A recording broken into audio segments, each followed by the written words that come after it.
After years in Midian, Moses settled into the quiet life of a shepherd, tending to the flocks of his father-in-law, Jethro. The grandeur and tension of his years in Egypt seemed a distant memory.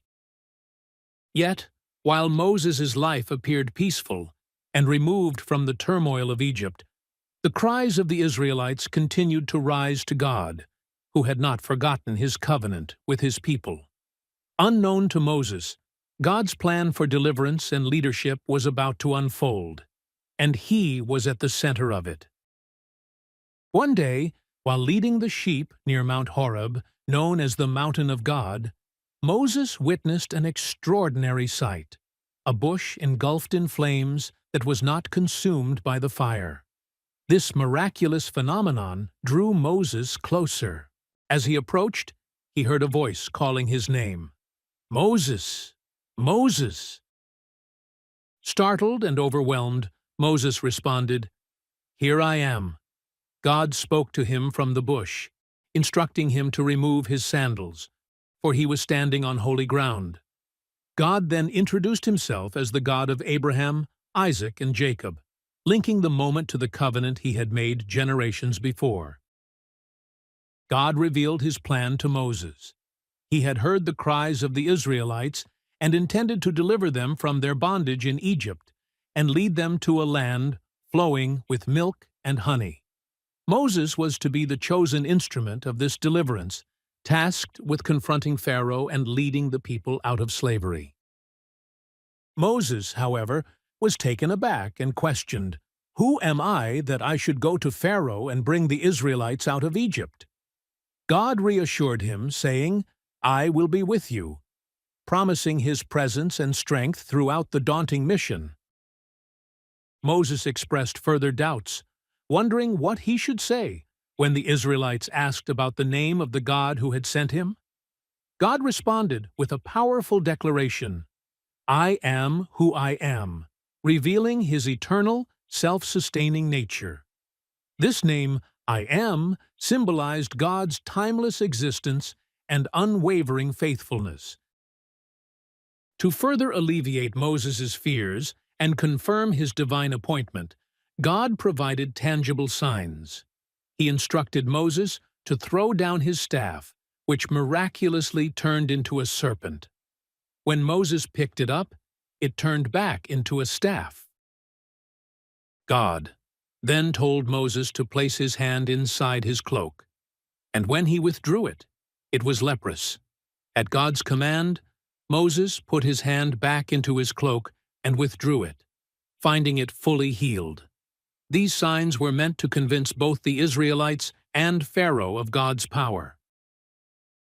Despite these reassurances, Moses voiced another concern: his speaking ability.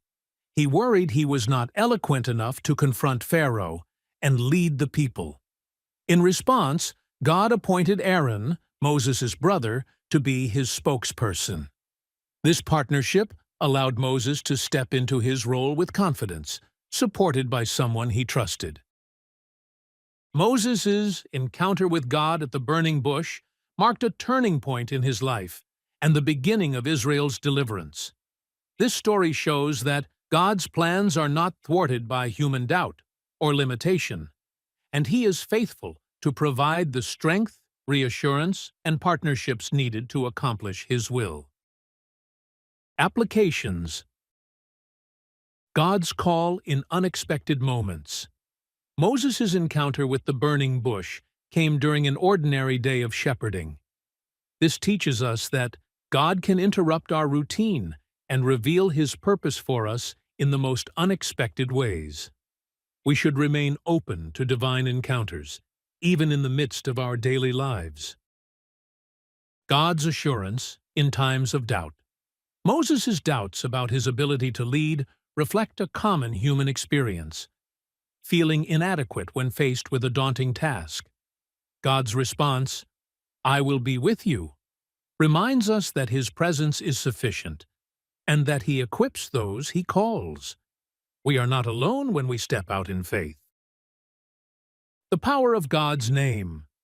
God's revelation of His name, "I am who I am," underscores his eternal and self-sustaining nature. This reminds us that God's identity is unchanging, and his power is not limited by time or circumstances. When we face challenges, we can trust in the unwavering nature of God. Divine preparation and signs. God provided Moses with signs to strengthen his faith and show the Israelites and Pharaoh that he was with him. This teaches us that God often provides assurance and preparation for the tasks he gives us. We can take comfort in knowing that he equips us for his purposes. The role of supportive partnerships. When Moses expressed concern about his speaking abilities, God provided Aaron as a partner. This highlights the importance of accepting help and working alongside others to fulfill God's plans. We are encouraged to seek and value the support of others when carrying out our calling.